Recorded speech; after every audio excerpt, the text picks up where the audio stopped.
बिस्मिल्लाहिर्रहमानिर्रहीम। उम्मीद है आप सब लोग खैरियत से होंगे। और अभी 3 छुट्टियों के बाद, एक कल भी छुट्टी हो गई थी बाई चांस, तो उसके बाद हमने अभी आज जो है ना वो स्टार्ट करें। और अब मैं आपको वेलकम कहता हूँ, तो all of you welcome after 3 days. और उम्मीद है कि आप लोगों ने 2 दिनों को ज़ाया नहीं किया होगा, उनको जो है ना वो किसी न किसी वजह से काम में लाए होंगे। मैंने आपको कुछ असाइनमेंट्स दी हुई थी, मैंने कहा था वीडियो प्रिपेयर करनी है कुछ, और जो वर्डप्रेस वाले थे उनको मैंने कहा था कि आप लोगों ने अपनी एक वेबसाइट वगैरह जिस तरह से आर्जी तौर पर बनानी है, टेम्परेरी तौर पे। तो आज जो है ना वो हम इंशाल्लाह, जो हमारा डे 4 था उसके अंदर हमने क्या लिखा हुआ था कि आज हम बायर रिक्वेस्ट के बारे में पढ़ेंगे। ठीक है, बायर रिक्वेस्ट क्या होती हैं, बायर रिक्वेस्ट का सेंड करने का पर्पज़ क्या होता है, प्रपोज़ल हम कैसे प्रिपेयर करते हैं, और ये सारी चीज़ें हाँ आज हम इंशाल्लाह डिस्कस करेंगे। अच्छा, आप सबको आवाज़ और स्क्रीन शेयर हो चुकी है तो एक दफ़ा काइंडली मैसेज कर दीजिएगा।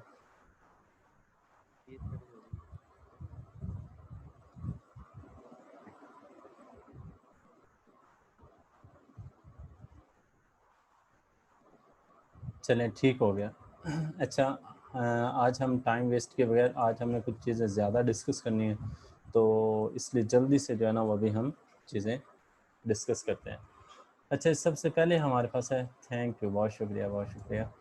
अच्छा, सबसे पहले हमारे पास बायर रिक्वेस्ट क्या होती है। हमने अपना अकाउंट क्रिएट कर लिया था फाइवर के ऊपर। फाइवर के ऊपर अकाउंट क्रिएट करने के बाद अब हमने क्लाइंट से बातचीत करनी है, ठीक है।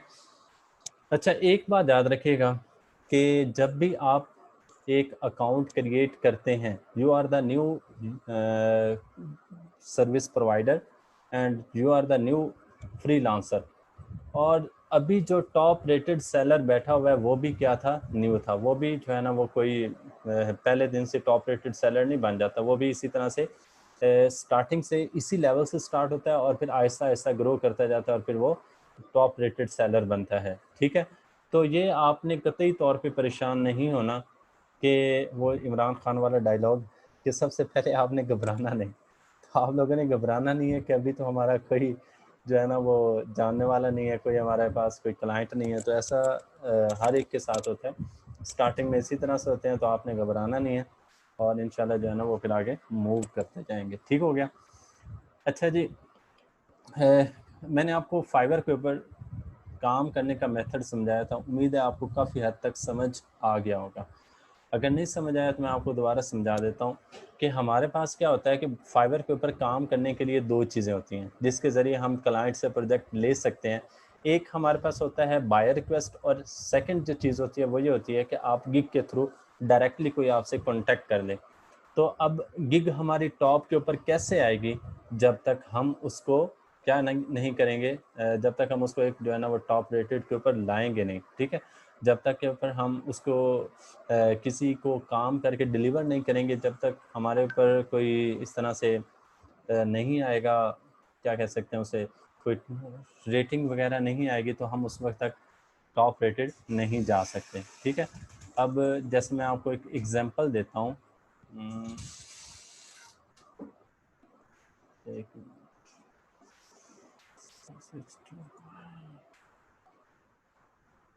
जैसे मैंने ये लेट्स सपोज के मुझे चाहिए डेटा एंट्री का काम चाहिए,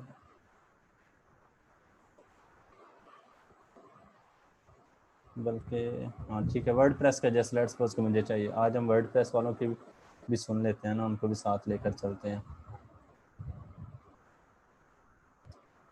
अच्छा, अब जैसे मुझे ये लेट्स सपोज के चाहिए, अब इसकी मैंने वर्ड प्रेस को सर्च किया या डाटा एंट्री को मैं सर्च करता हूँ, तो क्या होगा, इस तरह से मुझे ये नीचे गिग शो होना स्टार्ट हो जाएंगी। अब मैं देखूंगा जो मुझे सही गिग लगेगी ना, मैं उसको सिलेक्ट कर लूँगा। अच्छा, एक मज़े की चीज़ आपको बताता हूँ कि अब इसकी देखिए 4.9 रेटिंग है और 43 के साथ है। ये 4.9 टू 49 जो है ना वो इसने ऑर्डर ले चुका है और ये सेकंड नंबर पे आ रहा है। और ये 5.0 186 के साथ कहाँ पे आ रहा है जनाब, फोर्थ नंबर पे आ रहा है। अच्छा, एक और बड़ी इंटरेस्टिंग चीज़ मुझे नज़र आई, ये देखें जनाब, ये हमारे पास क्या है कि डिजिटल एक्सेसरी प्रो कुछ इस तरह से वो बता रहा है। और ये इसकी जो गिग है इसके ऊपर कोई रेटिंग वगैरह भी नहीं है, उसके बावजूद ये नंबर पहले पेज के ऊपर आ रहा है। तो ये बहुत बड़ी बात होती है कि आप पहले नंबर पे, अगर पहले पेज के ऊपर आपकी जो गिग है वो डिस्प्ले होना स्टार्ट हो जाए, ठीक है। मेरी जो गिग है वो हमेशा टॉप के ऊपर ही रही है। मैं मतलब कि एक पहले मैंने वीडियो में भी अक्सर एक दफ़ा बताया था। अच्छा, तो अब हमने क्या करना है कि अब जो पहले पेज के ऊपर गिग आती है ना, उसकी जो ऑर्डर मिलने के चांसेस हैं वो ज़्यादा होते हैं। उसके अलावा एक और जो ऑर्डर मिलने के चांसेस होते हैं वो ये होता है कि अब यहाँ पर ना सर्विस ऑप्शन आ रहा है। जैसे मैं लेट्स सपोज के सर्च करता हूँ, मुझे ई कॉमर्स की वेबसाइट चाहिए, ई कॉमर्स की मुझे वेबसाइट चाहिए। और इधर हमारे पास आ रहा है सैयद, ये मतलब कि सैयद अली जैन कुछ इस तरह, मतलब इतने इसके ऊपर ना रेटिंग वगैरह आ रही है, ठीक है। अच्छा, अब मैं क्या करता हूँ, यहाँ पर मुझे सर्विस ऑप्शन आ रही है नज़र। सर्विस ऑप्शन क्या है जी, प्लेटफॉर्म कौन कौन से हैं, ठीक है। ये जहाँ पे सेलर डिटेल आ रही है, जैसे मुझे अभी कोई न्यू सेलर चाहिए या इस तरह से, मैं इसके ऊपर अप्लाई करूँगा। अच्छा, उसके बाद बजट, लेट्स सपोज कि मुझे $5 का चाहिए, ठीक है। एक मिनट, बजट मैंने कहा कि मैक्सिमम मिनिमम $5 है, ठीक है। उसके बाद डिलीवरी टाइम मुझे चाहिए जी 24 आवर्स। अच्छा, अब ये मैंने किया है ना, तो मेरी जो गिग है, या मतलब इस तरह से जो गिग है वो क्या आना स्टार्ट हो गई हैं, ये इस तरह से डिस्प्ले होना स्टार्ट हो गए हैं। तो हमने सबसे पहली चीज़ ये है कि जब हम क्लाइंट को वो मौका दें कि हम छोटी से छोटी सर्विस और बड़ी से बड़ी सर्विस हर एक चीज़ के लिए मौजूद रहें। जैसे मैंने अभी आपको मतलब जब हम गिग बनाई थी तो उसमें हमने बजट हमने $5 रखा था, डिलीवरी टाइम कितना रखा था 24 आवर्स। तो मिनिमम बजट भी $5 होता है और डिलीवरी टाइम भी 24 आवर्स होता है। तो हम मिनिमम से लेकर मैक्सिमम जो अप्रोच है क्लाइंट की उसके अंदर हम मौजूद रहते हैं। ठीक हो गया। अच्छा, उसके बाद जो हम आगे जो चीज़ डिस्कस करते हैं वो क्या है, ये तो पहली बात है कि जब कोई शख्स जो है ना वो इधर आकर हमारे पास इस तरह से ऊपर सर्विस सर्च करता है और सर्विस सर्च करने के बाद नीचे जो है ना वो गिग के ज़रिए डायरेक्टली हमें क्या करता है, ऑर्डर क्रिएट करके दे देता है। ठीक है, ये तो हो गया पहला तरीका। अब हमारी जो गिग है वो तो मेरे ख्याल में लास्ट पेज पे होगी जिन्होंने अभी हमने कल परसों जो क्रिएट की थी, ऐसी है ना। तो हमारी तो अभी लास्ट में होगी क्योंकि हमें तो कोई ना ऑर्डर मिला है ना उसके ऊपर कुछ ऐसी चीज़ें मिली हैं ना जिसकी वजह से हम उसको टॉप रेटेड के ऊपर ला सकें। तो फिर हमने क्या करना है, तो उसके लिए फाइवर जो बेहतरीन तरीका देता है ना वो देता है बायर रिक्वेस्ट का। किसका ऑप्शन देता है? बायर रिक्वेस्ट का। कि भाई लोग आप क्या करो, बाय रिक्वेस्ट के ज़रिए डायरेक्टली कांटेक्ट कर लें, किसके साथ, जो यूज़र है उसके साथ आप लोग कांटेक्ट कर लें। तो बायर की जो ऑप्शन, बायर रिक्वेस्ट की जो ऑप्शन आती है ना वो आप लोगों के पास इस तरह से ये ऊपर dashboard, messages, orders, gigs, analytics, earnings, community, more ये ऑप्शन आ रही होंगी। आपने क्या करना है, किसके ऊपर क्लिक कर देना है? मोर के ऊपर क्लिक कर देना है। ठीक है, तो जब आप मोर के ऊपर क्लिक करेंगे तो इस तरह से आपको सबसे पहली जो चीज़ नज़र आएगी वो है बायर रिक्वेस्ट। ठीक हो गया, ये अब बायर रिक्वेस्ट के ज़रिए इधर डिस्प्ले हो जाएंगे। अब बायर रिक्वेस्ट क्या होती हैं ये मैं आपको भी बताता हूँ। अभी मैंने दो चीज़ें डिस्कस की हैं। सबसे पहले क्या चीज़ थी, गिग। कि गिग जो है ना वो गिग के ज़रिए कैसे ऑर्डर क्रिएट होता है, लेकिन गिग का मैंने आपको बताया कि गिग से ऑर्डर लेने के लिए ज़रूरी है कि आप क्या हो, सबसे टॉप रेटेड हो। ठीक है, मतलब कि आपकी जो गिग है वो टॉप के ऊपर आ रही हो। अगर आपकी गिग टॉप पे नहीं आती, 3-4 पेजेस में नहीं आती या इस तरह से, तो फिर आपको मिलने के चांसेस ऑर्डर कम होते हैं। तो दूसरा तरीका ये होता है कि आप बायर रिक्वेस्ट के ज़रिए डायरेक्टली कॉन्टैक्ट कर लें जो सर्विस लेना चाहता है। तो इससे ये होगा कि आपको ऑर्डर मिलने के चांसेस ज़्यादा हो जाएंगे अगर आप न्यूली जो है ना वो फ्रीलांसर है। यहाँ तक बात समझ आ गई। अब हम बायर रिक्वेस्ट की तरफ आना चाहते हैं। बायर रिक्वेस्ट क्या है और उस सर जी थोड़ा सा पीछे से बता दें फिर से। जी दोबारा बता देता हूँ कि हमारे पास क्या था कि एक जो तरीकाकार होता है ना ऑर्डर लेने का, वो क्या होता है, गिग के ज़रिए। ठीक है, तो गिग के ज़रिए जब हम ऑर्डर लेते हैं तो मैं जैसे लेट्स सपोज कि ये स्विच टू बाइंग के ऊपर जाता हूँ। अब यहाँ पर मैंने कोई एक सर्विस ख़रीदनी है। ठीक है, जैसे मैंने लेट्स सपोज कि जो है ना वो वेबसाइट बनवानी है, तो मैं इधर लिखूँगा वेबसाइट। ठीक है, अब मैंने वेबसाइट लिखा तो उसके बाद नीचे हमारे पास गिग्स आ जाएंगी। ठीक है, अब जिस बंदे की गिग मुझे अच्छी लगेगी मैं उसको एक्सेस करके उसको ऑर्डर दे दूंगा, लेकिन उसके लिए ज़रूरी है कि जो गिग है वो कहाँ पर आ रही हो, पहले पेज के ऊपर, दूसरे, तीसरे या चौथे, पाँचवें, इससे ज़्यादा नीचे ना हो। ठीक है, तो लेकिन ये जो गिग है ये टॉप के ऊपर कैसे आती है, इसके लिए जो है ना वो सबसे पहली जो चीज़ होती है वही होती है कि हम 1-2 क्लाइंट के प्रोजेक्ट कंप्लीट कर दें। जब वो हमें अपने दे देंगे, रिव्यूज़ दे देंगे ना, तो उससे ये होगा कि हमारे पास जो मतलब रेटिंग आने की वजह से जो हमारी गिग है वो टॉप के ऊपर आ जाएगी। ठीक है, अच्छा उसके बाद हम जो सेकंड जो चीज़ डिस्कस करने लगे हैं वो ये है कि अभी तो हमारा कोई ऑर्डर नहीं आया हुआ, अभी तो हम बिल्कुल न्यूली हैं, तो उसके लिए फिर बेटर ऑप्शन क्या होती है? तो उसके लिए जो हमें फाइवर है वो ऑप्शन देता है कि भाई आप लोग क्या करो, ये जहाँ से जो रिक्वेस्ट है बायर को सेंड करें, ठीक है, तो वहाँ से आप डायरेक्टली उनके साथ कांटेक्ट कर सकते हैं। तो अभी हम जो है ना वो इंशाल्लाह बाय रिक्वेस्ट को सर्च करेंगे, बाय रिक्वेस्ट को सेंड करेंगे। एक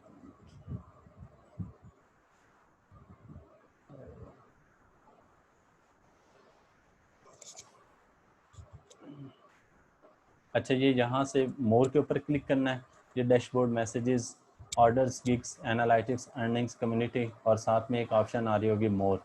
मोर के ऊपर क्लिक करेंगे ना तो सबसे पहला ऑप्शन आता है बाय रिक्वेस्ट का। जहाँ तक अगर जो शख्स पहुँच गया है या इस तरह से कोई प्रॉब्लम है तो पूछ रहे हैं, फिर हम बाय रिक्वेस्ट को आगे डिस्कस करते हैं। जल्दी से शाबाश, क्विकली एक दफ़ा मैसेज कर दें कि अगर आप लोग पहुँच गए हैं तो। बाय रिक्वेस्ट वाला ये वाला पेज ओपन हो गया।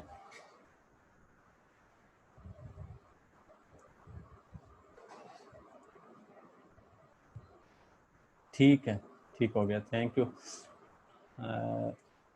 ओके ओके, ठीक है। अच्छा जी, तो अब बायर रिक्वेस्ट पोस्ट होने के लिए ना आपके पास टाइम चाहिए होता है।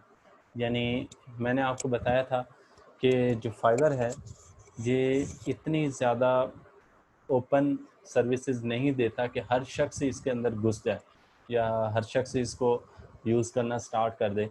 तो वो बायर रिक्वेस्ट जो है ना वो एक स्पेसिफिक टाइम के साथ आती हैं। अगर आप उस टाइम ऑनलाइन होंगे आप मैसेज सेंड कर सकेंगे, जैसे ही टाइम गुजरेगा तो वो क्या हो जाएगा, बाय रिक्वेस्ट वहाँ से ख़त्म हो जाएंगी, ठीक है। अब जैसे मैं एक मैंने अभी थोड़ी देर पहले ओपन की थी तो एक बाय रिक्वेस्ट आ रही थी। अब ये बाय रिक्वेस्ट जो है ना वो क्या होती है ये अभी हम चेक करते हैं, उसके बाद मैं इसका टाइम बताता हूँ आपको कि बाय रिक्वेस्ट किस किस टाइम आती हैं। ये जो फ्री लॉन्सिंग थोड़े बहुत जानते हैं वो उनको पता होगा कि बाय रिक्वेस्ट जो है ना वो सबसे इम्पोर्टेंट जो है ना वो बाय रिक्वेस्ट होती हैं, ठीक है। अगर आप न्यूली है ना तो बाय रिक्वेस्ट, अक्सर लोग यही कहते हैं कि बाय रिक्वेस्ट तो हमें शो ही नहीं होती, हमें शो ही नहीं होती, हमें डिस्प्ले ही नहीं होती। तो बाय रिक्वेस्ट जो है ना वो बेसिकली डिस्प्ले होने का उनका एक स्पेसिफिक टाइम है जो कि मैंने अभी लिखा है और मैं इंशाल्लाह आपको जो है ना वो दिखाता हूँ। तो पहले बाय रिक्वेस्ट को समझ लें, उसके बाद मैं आपको टाइम का बताता हूँ। अच्छा, अब ये देखें, जैसे ये एक बाय रिक्वेस्ट आ रही है, ठीक है। अच्छा, अब ये देखिएगा जी बाय रिक्वेस्ट के अंदर क्या लिखा हुआ उसने, hello I need a first class specialist developer with proven experience and references, ठीक है। वो कह रहा है कि मुझे फर्स्ट क्लास डेवलपर चाहिए, वेबसाइट डेवलपर की बात कर रहा है। Can you let me know what work you have done in this area please. वो पूछ रहा है कि आपने इस एरिया में, मतलब वेब डेवलपमेंट में कोई काम किया हुआ है। We need an API developer, हमें साथ में एपीआई डेवलपर भी चाहिए। We need someone to speak to our website host and input some code to enable us to develop a project. यानी ये कि जो है ना वो जो हमारी वेबसाइट है उसको होस्ट कर देगा, सर्वर के ऊपर रख देगा, और उसके बाद फिर उसके अंदर थोड़ी बहुत क्या करनी है, चेंजिंग करनी है। प्लीज़ इंडिकेट ऑर्ली रेट, ठीक है। और वो बता रहा है कि आपने 1 आवर का कितना चार्ज करेंगे, ठीक है, वो भी आप मुझे बता दें। और दूसरा कह रहा है additional work will happen in the future as this projects develop, so must be a serious business for you, ठीक है, नॉट इन बिटवीन रोल्स। वो कह रहा है कि मैं चाहता हूँ कि इन फ्यूचर भी आपसे काम करवाऊँ, तो इसलिए आपने सीरियसली होकर रिप्लाई करना है और सीरियसली चीज़ें सेंड करनी हैं ताकि मैं इन फ्यूचर भी आपसे बात कर सकूं। अच्छा, अब इसके अंदर ना ये तो उसने कहा कि अगर आप से मैं पूरा प्रोजेक्ट नहीं करवाता, 1 घंटा मैं काम करवाता हूँ तो उसका आप क्या रेट देंगे। इसको बोलते हैं ऑर्ली रेट। क्या बोलते हैं? ऑर्ली रेट, ठीक है। अब साथ में जो चीज़ आ रही है वो यहाँ पर आपको $119 लिखे हुए आ रहे होंगे। अब ये जो $119 है ना ये बेसिकली हैं टोटल के, कि अगर ये जो उसने मतलब कि अभी करंटली प्रोजेक्ट दिया है, ठीक है। अब उसने आपसे 2 चीज़ें मांगी हैं।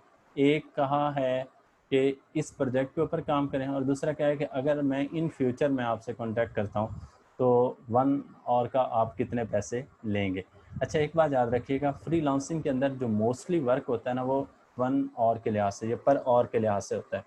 अब जितने और का काम होगा उसी लिहाज से हम उससे चार्ज करते हैं।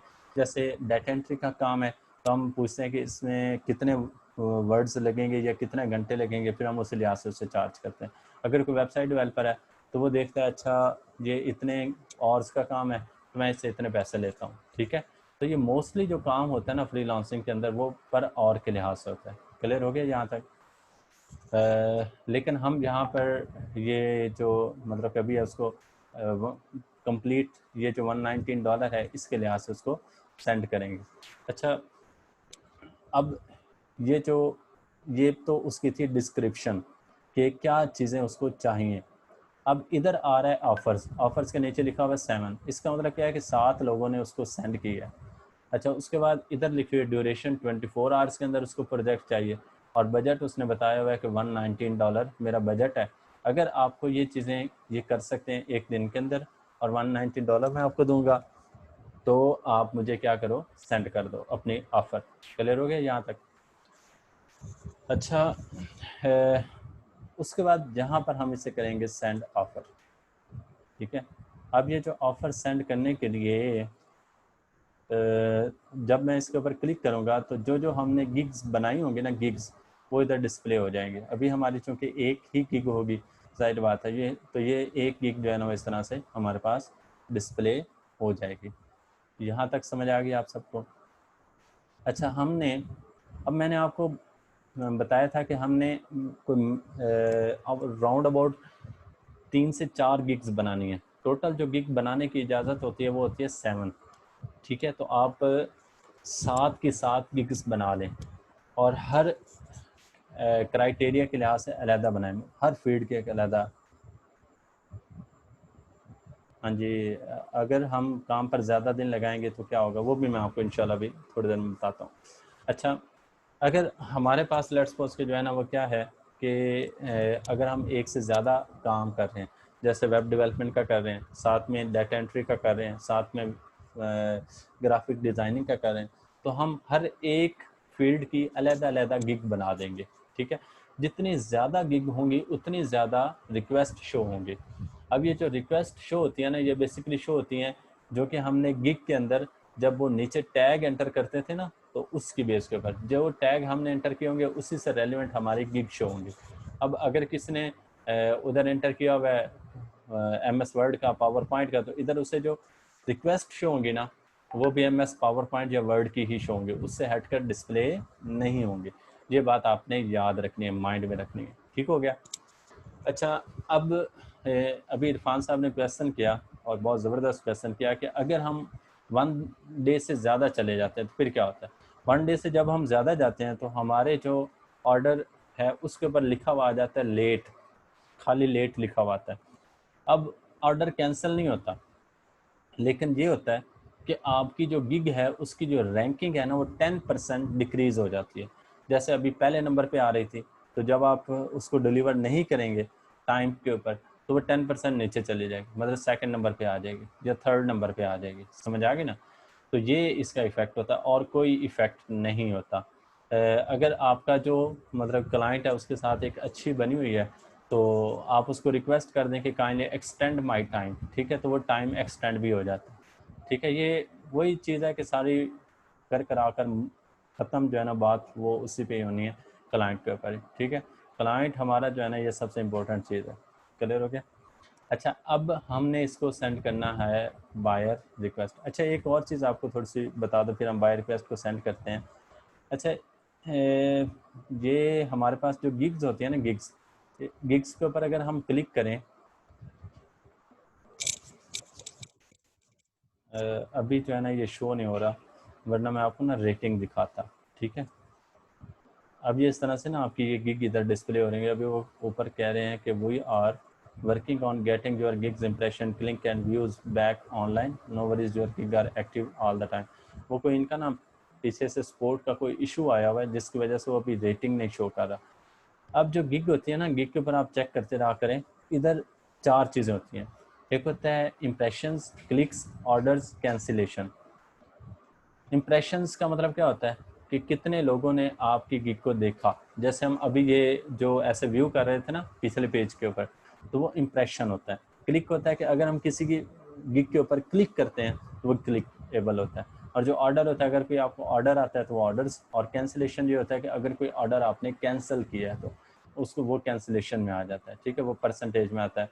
अगर आपने 3 ऑर्डर क्लिक किए हैं तो इस तरह से उसकी परसेंटेज होगी, फिर इस तरह से अलग-अलग परसेंटेज के ऊपर इसका आता है, ठीक है, समझ आ गई। अच्छा, इसके साथ ही ये ऑप्शन आ रही होती है जहाँ से हम एडिट कर सकते हैं, पॉज कर सकते हैं, शेयर कर सकते हैं, डिलीट कर सकते हैं, या वीडियो हम इसके अंदर ऐड कर सकते हैं, ठीक है। ये हमारे पास जो है ना वो चीज़ें हैं जिनकी वजह से हमारी जो गिग है ना वो टॉप पे आती है। जितने ज़्यादा इंप्रेशंस और ये क्लिक्स और ऑर्डर्स इंक्रीज़ होते जाएंगे, जैसे डे बाई डे आपके इंक्रीज़ होते जाएंगे, तो आपके ऑटोमेटिकली क्या होती जाएगी, जो गिग है वो टॉप के ऊपर आना स्टार्ट हो जाएगी। अच्छा, अब हम वापस आते हैं अपने कहाँ पर, बाय रिक्वेस्ट की तरफ, जो कि हम ये यहाँ पर सेंड करने लगे थे। अच्छा, एक सबसे अहम तरीका आपको बताता हूँ। जो गिग का जो टाइम है ना, वो मैंने आपको बताया, ये जो गिग है ये 10-15 मिनट के लिए शो होती है। अब मैंने क्या किया कि इधर गिग को ओपन करके उसको सेकंड में एक नए टैब में दूसरे मतलब फाइबर को ओपन कर लिया। मतलब इसको मैंने एज इट कर दिया, इसको रिफ़्रेश नहीं किया, और इसको मैंने इधर देखा, मतलब कि जो आगे अगर मैं फर्दर चीज़ें चेक करना चाहता हूँ तो मैंने एक न्यू टैब में ओपन कर दिया। अगर मैं इसको रिफ़्रेश नहीं करता, ये बेशक 1 दिन हो, 2 दिन हो, जितना भी टाइम हो, ये ऐसे की ऐसे ही पड़ी रहेगी, ठीक है। तो इसीलिए जब आप दिन को या इस तरह से कोई काम कर रहे हो तो आप क्या करें, एक दफ़ा उसको रिफ़्रेश करें, जो न्यू रिक्वेस्ट आई हैं, ठीक है, उसको आप देख लें, ठीक है, बाकी मतलब उसको फिर उस टैब को रिफ़्रेश ना करें, फिर अगले टैब के ऊपर चले जाएं, ठीक है। तो इस तरह से क्या होगा कि आपकी जो गिग है वो सेव रहेगी। अदरवाइज़ जैसे ही आप उसको रिफ़्रेश करेंगे वो उधर से गायब हो जाएगी। जैसे मैंने इसके ऊपर रिफ़्रेश किया ना, तो अभी वो जो एडमिट आ रही वो जो आ रही थी बाय रिक्वेस्ट इधर एक्टिव आ रही थी, वो क्या हो गई है, डिमिनिश हो गया। लेकिन इधर मैंने उसको रिफ़्रेश नहीं किया तो वो उधर डिस्प्ले हो रही है। तो जब आपके पास टाइम मिले आप उसको दोबारा से ऑफ़र को सेंड कर दें, ठीक है। एक दिन में 10 ऑफ़र सेंड कर सकते हैं, ये ऊपर लिखा हुआ है 10 ऑफर्स लेफ्ट टुडे, ठीक है। अभी हम एक ऑफ़र सेंड करेंगे तो बाकी 9 रह जाएंगे। ये रात के 2 या 3 बजे का तक टाइम होता है, ठीक है। ये 12 बजे इसका दिन का टाइम नहीं शुरू होता, ये रात के 2-3 बजे तक इसका टाइम होता है। 2-3 बजे तक ये 1 डे कंसीडर किया जाता है। नॉर्मली तो क्या होता है 12 बजे के बाद अगला दिन स्टार्ट हो जाता है, लेकिन इसकी टर्मिनोलॉजीज़ में 3 बजे तक जो है ना ये टाइम काउंट किया जाता है। अब हम आते हैं कि बाय रिक्वेस्ट सेंड करना कैसे है, तो वो मैंने आपको बताया। सबसे पहले हम सेंड ऑफर के ऊपर क्लिक करते हैं। अब आगे हमारे पास डिफरेंट गिग्स आ जाते हैं जो हमने बनाई होते हैं। अब हमने 3 से 4 या 5-7 गिग्स बनाई होंगी, तो हम क्या करेंगे कि जो हमारा इस जो उसने ऊपर बात की हुई है उससे रेलिवेंट जो गिग होगी उसको हम सेलेक्ट कर देंगे। जैसे उसने कहा हुआ है first class specialist developer with proven experience, references, ये वो इस तरह से। तो हम क्या करते हैं कि मैंने ये लिखा हुआ है I will develop full CMS website है, दूसरी क्या I will develop WordPress website है, तीसरी क्या है जी ई-कॉमर्स वेबसाइट है, और चौथी क्या है डिज़ाइन प्रोफेशनल वेबसाइट। तो हम किसके ऊपर क्लिक कर देते हैं, मैं लेट्स सपोज कि आई विल डेवलप फुल, ये अगर CMS वेबसाइट चाहिए होगी तो मैं ये वाला सेंड करूँगा, अगर उसे वर्डप्रेस वेबसाइट चाहिए तो मैं ये वाली, और अगर ई-कॉमर्स वेबसाइट चाहिए तो थर्ड नंबर वाली, और अगर उसे सिंपल वेबसाइट चाहिए तो मैं इसे इसके ऊपर क्लिक कर दूँगा। तो मैं क्या करता हूँ, ये फोर्थ वाली के ऊपर क्लिक कर देता हूँ। समझ आ गई। अब आगे कह रहा है कि आई विल डेवलप, मैंने ये गिग के ऊपर टाइटल लिखा हुआ है I will develop and design professional website, और नीचे वो कह रहा है कि डिस्क्राइब योर ऑफर। अब यहाँ पर हमने प्रपोजल लिखना है। क्या लिखना है जी, प्रपोजल। अब प्रपोजल लिखने के लिए बेसिकली हमारे पास कुछ ट्रिक्स होती हैं, कुछ टिप्स होती हैं जो कि इंटरनेशनली उनको अप्रिशिएट किया जाता है। Way of writing a proposal is very important in the field of freelancing. अगर आप ये इम्प्रेसिव लिख लेते हैं, ये पहली चीज़ है। ये जब जैसे ही उसके पास जाएगी ना उसने पढ़ना है, ठीक है। अब जैसे मैंने अभी आपको बताया कि 7 लोगों ने सेंड किया, और मैक्सिमम एक जो होती है ना बाय रिक्वेस्ट, उसके ऊपर 8-10 लोग ही करते हैं। अब 8-10 लोगों का रिप्लाई उसके पास चला गया, ठीक है। अब उसने देखना है कि जो उससे सबसे ज़्यादा बेहतरीन लगेगी ना वो उसको एक्सेप्ट कर देगा। तो उसके लिए जो सबसे इम्पोर्टेंट चीज़ होती है वो होती है बायर रिक्वेस्ट, ठीक है। तो बायर रिक्वेस्ट के ऊपर जो प्रपोजल है वो हमने ध्यान से लिखना होता है। तो उसमें 4 चीज़ें आती हैं, ठीक है। ये मैंने कुछ सैंपल बना कर रखे हुए हैं, मैं इंशाल्लाह आपको सेंड भी कर दूंगा, शेयर भी कर दूंगा। तो वो हम सैंपल को एक दफ़ा पढ़ लेते हैं। एक मिनट। अच्छा, प्रपोज़ल लिखने के लिए प्रपोज़ल लिखने के लिए कुछ चीज़ें हैं जो कि हमने अपने माइंड में रखनी है और ये बड़ी मेहनत से इकट्ठी की हुई हैं। सबसे पहले क्या है, ये मैं आपको इंशाल्लाह शेयर कर दूंगा। ये जो प्रेजेंटेशन है, ये बनाने का मकसद ये होता है कि आप कोई अगर बाद में इशू हो तो इस तरह से उसको आप एक दफ़ा रीड आउट करके पढ़ लें। पहली चीज़ क्या है कि प्रोजेक्ट के बारे में अंडरस्टैंड करें, जो कि हमने किया। सबसे पहले हमने उसको रीड आउट किया, ठीक हो गया। अच्छा, उसके बाद दूसरा क्या है, address the clients requirement for the project, ठीक है, रिकमेंड योर सोल्यूशन। पहले क्या है कि सबसे पहले आपने ये नहीं कहना कि I am web developer, I am data entry operator और मैं ये, तो इस तरह से ऐसा नहीं। सबसे पहले आपने उसकी क्लाइंट की जो रिक्वायरमेंट है ना, उसको डिस्कस करना है। अभी हम उसको आगे इंशाल्लाह करते हैं। उसके बाद थर्ड क्या है, let him about the benefits he would get from you. अगर वो आपको हायर करता है तो उससे क्या बेनिफिट मिलेगा, ठीक है। तो आप उससे बताओगे कि भाई मैं स्पेशलिस्ट डेवलपर हूँ, ठीक है, तो मैं स्पेशलिस्ट डाटा एंट्री ऑपरेटर हूँ, और अगर आप मुझसे काम लेते हो तो एज मैं इसके अंदर एक्सपीरियंस रखता हूँ, इसलिए मुझसे बेहतर आपको कोई डाटा प्रोवाइड नहीं कर सकता, या मुझसे पहले कोई आपको वेबसाइट नहीं कर सकता। उसके बाद प्रोजेक्ट फ़ीस आती है, ठीक है, जो हमने अभी देखी, उसने कितने बताई हुई थी, $119। अगर उसने सम टाइम ये होता है कि उधर फीस नहीं आ रही होती, तो फिर हम उसको खुद से एज्यूम करके बता देते हैं। जैसे मैंने आपको बताया कि कितने आवर्स लगेंगे, तो पर आवर के लिहाज से हम उसको बता देते हैं। पर आवर का जो नॉर्मली रेट होता है ना, वो $10 से $15 होता है, ठीक हो गया। उसके बाद your skills and past work, ठीक है। फिर उसके बाद लास्ट में आपने क्या लिखना है कि आपकी जो स्किल या उस जो एक्सपीरियंस है उससे रेलिवेंट वो आपने लिखना होता है। Put ahead any question you think would be helpful in understanding the project, और उसको ये बता दें, कोई एंड पे क्वेश्चन पूछ लें कि जो उस प्रोजेक्ट से रेलिवेंट हो, ठीक है। इससे ये बेनिफिट मिलता है कि जो क्लाइंट है ना, वो ये समझ जाता है कि ये बंदे ने मेरे प्रोजेक्ट को अच्छी तरह से पढ़ा है, ठीक है। ये नहीं कि बस उसको ऐसे ही देख कर जो है ना वो सेंड कर दिया। अच्छा, ये पॉइंट्स अगर आप लोग, सर हमने सिंपल इंग्लिश में लिखना है कि कोई बहुत हाई लेवल की इंग्लिश लिखनी है ऐसे क्लाइंट को बताते हुए? नहीं नहीं नहीं, कोई मसला नहीं, आप सिंपल इंग्लिश में लिखेंगे ना तो ज़्यादा बेहतर है, क्योंकि ये कि हर जो क्लाइंट है वो यूके का या यूएसए का या इस तरह से नहीं होता। अब पिछले दिनों एक कंबोडिया का था, कंबोडिया में इतनी ज़्यादा इंग्लिश बोली नहीं जाती, चाइना के साथ है, तो वो उसने मुझे मतलब बड़ी मुश्किल से उसको ट्रांसलेट करके मैं इजीली समझाता था। तो ये है कि आप ना सिंपल इंग्लिश रखें, मतलब कोई इतनी कॉम्प्लिकेटेड ना लिखें, ताकि उसको समझना भी आगे वाले को आसान हो जाए, ठीक हो गया। अच्छा, अब हम जो है ना वो ये आप लोग पॉइंट्स जल्दी से लिख लें, मतलब मेन पॉइंट्स लिख लें, फिर हम आगे जल्दी से स्टार्ट करते हैं। ये बहुत ज़्यादा इंपॉर्टेंट पॉइंट्स हैं, ठीक है। बाद में भी काफ़ी स्टूडेंट फिर क्वेश्चन कर रहे होते हैं कि सर वो चीज़ें बता रहे थे, ये आप ना लिख लें आप लोग जल्दी से।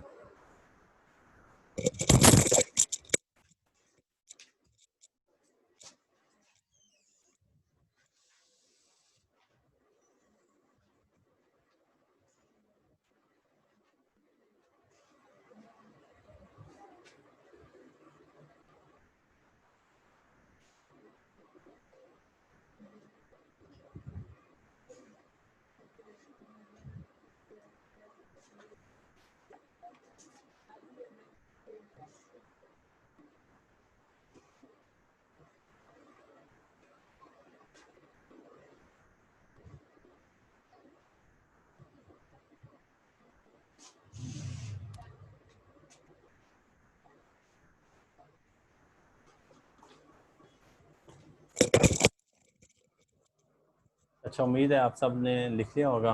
उसके बाद अब हम आगे मूव करते हैं। जी, मैसेजेस क्या आए हुए हैं, मैं एक दफ़ा चेक कर।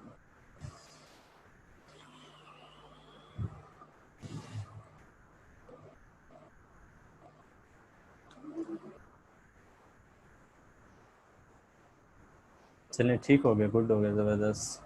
अच्छा, उसके बाद अब हम प्रोजेक्ट लिखते हैं। अच्छा, बल्कि ऐसा करें, अगर टाइम एक तो कम है, आज हम थोड़ी सी ना क्लास लेंथ ही ले जाते हैं। मैं कहता हूँ कि ना, ताकि कोई हमारे पॉइंट रह ना जाए, आज हम ना कुछ ज़्यादा टाइम ले लें, कोई प्रॉब्लम तो नहीं है। अच्छा, ऐसा कर दें कि एक ना मुझे प्रपोज़ल ना अगर कोई मेन पॉइंट्स बता दे जल्दी से, शाबाश। यस, अगर हो सके तो एक प्रपोजल लिखकर मुझे सेंड कर दें, जैसे अभी ये वेबसाइट वाला है, ये अगर आप मुझे लिखकर सेंड कर दें जल्दी से, क्विकली, शाबाश।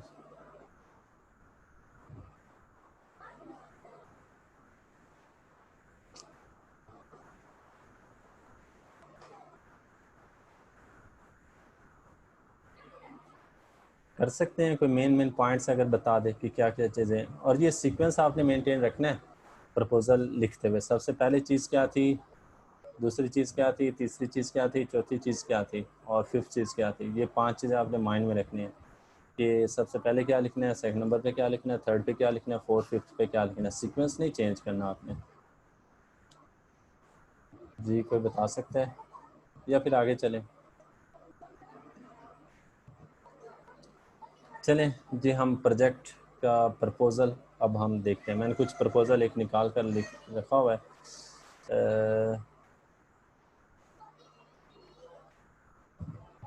चलिए फिर एंड पे ना मैं आपको ना इंशाल्लाह एक मैं आपसे छोटी सी अभी असाइनमेंट लूँगा। आप लोगों ने ना प्रपोज़ल अभी एक सबमिट करवाना है। अच्छा जी, सबसे पहले हमने हेलो नेम, ठीक है, जो उस गिग का जो बायर है ना, मतलब कि जो जिसने प्रोजेक्ट प्लेस किया, उसके नेम के साथ उसको बुलाना है। हेलो नेम या हाय लिख लें। कोई आपने गुड मॉर्निंग, कोई सलाम, कोई कुछ नहीं लिखना, कोई गुड इवनिंग नहीं लिखने, ज़्यादा उसके साथ हमदर्दी दिखाने की ज़रूरत नहीं है। सिंपल आपने हाय और आगे उसका नेम लिखना है, ठीक है। उसके बाद आपने सबसे पहले क्या चीज़ लिखना है, I have gone through your project description and requirements and I am interested in taking up your project. As per my understanding, it would good to develop your website in some frameworks like WordPress और Joomla या इस तरह से जो आप लिख लें। ये जो पहली लाइन है ना, ये भी आपको लिखने की ज़रूरत नहीं है, ठीक है, ज़्यादा लेंथी ना हो जाए। तो आपने स्टार्ट कहाँ से करना है, एंड वाले से, यहाँ से सेकंड से। As per my understanding, it would good to develop your website in some frameworks like WordPress or Joomla that would give you full control and ability to add or edit contents and pages. अब हम उसकी जो request थी उसके साथ हम उसको discuss करते हैं। I need a first class specialist developer with proven experience and preferences. तो हम इधर ये साथ में हम ना उसकी वर्डिंग भी चेंज करते जाएंगे, यानी कि आपने इसी को कॉपी करके पेस्ट कर देना। उसने अब उधर क्या कहा है कि मुझे specialist WordPress specialist word class developer चाहिए। तो आपने क्या लिखना है, as per my understand it would good to develop your website in WordPress या इस तरह से, या जूमला को आपने काट देना है, ठीक है, वर्डप्रेस और फिर आगे that would give you full control and ability. फिर आगे आपने उसका सोल्यूशन बताया, जो हमने अभी 3-4 चीज़ें डिस्कस की थी कि आप ये वर्डप्रेस वेबसाइट उसे क्यों बना कर दे रहे हैं और इसका सोल्यूशन क्या है कि दैट गिव यू ऐड और एडिट कंटेंट्स एंड पेजेस। इससे आप क्या कर सकते हैं कि ये आपको फुली कंट्रोल देगा और आप अपने कंटेंट्स को या पेजेस को खुद से ऐड कर सकते हैं, मैनेज कर सकते हैं। अच्छा, उसके बाद फिर अगली जो चीज़ है, आपको हायर करने से उसको क्या बेनिफिट मिलेगा, ये तीसरा पॉइंट हमने डिस्कस किया था। तो उसके अंदर हमने क्या लिखना है कि I am professional web designer developer with our 6 years of excellent experience in web designing and development. मतलब मेरे इसके अंदर 6 year का एक्सपीरियंस है और my professional strongest strengths are web designing, WordPress, Joomla Bootstrap. ये जूमला बूटस्ट्रैप ब्रांड डिज़ाइन को बेशक निकाल दें। I am confident that I will do your work very well. Clear हो गया? ये तीसरी चीज़ आ गई। आगे चौथे पे आपने क्या लिखना है कि I hope you would like my work, I could be available for your project for up to 30 hours per week, ठीक है। जैसे उसने पर आवर के लिहाज से बात की थी, मैंने आपको बताया फ्री लांसिंग के अंदर मोस्टली जो काम होता है वो किसके अंदर होता है, पर आवर के लिहाज से। तो आपने से कहा कि मैं भाई 30 आवर्स एक वीक के अंदर अवेलेबल हूँ। और साथ में आप ये भी लिख दें, जैसे उसने ऊपर कहा हुआ है कि if you are available then I will we can work in future, ठीक है। तो आप आगे लिख दें I am available at all time for your future projects. फिर उसके बाद आगे आपने लास्ट में क्या लिखना है, अपना एक्सपीरियंस, ठीक है। Please have a look on my past work here, hope you will like this, ठीक है। ये कुछ मेरा एक्सपीरियंस है और ये चीज़ें मैंने बनाई हुई हैं, तो ये जो है ना वो मेरा आप इसको चेक कर लें। और मैंने आपको बताया था कि ये जो होते हैं ना, मतलब कि यूएस से या यूके के जो क्लाइंट्स हैं वो नॉर्मली होते हैं, नॉर्मली बिलीव उसके ऊपर करते हैं जो कि थोड़ा सा ज़्यादा जिसने किसी न किसी फील्ड में काम किया हो। तो अगर आपने एक्सपीरियंस शो किया होगा ना तो उसका आपको बेनिफिट मिलेगा।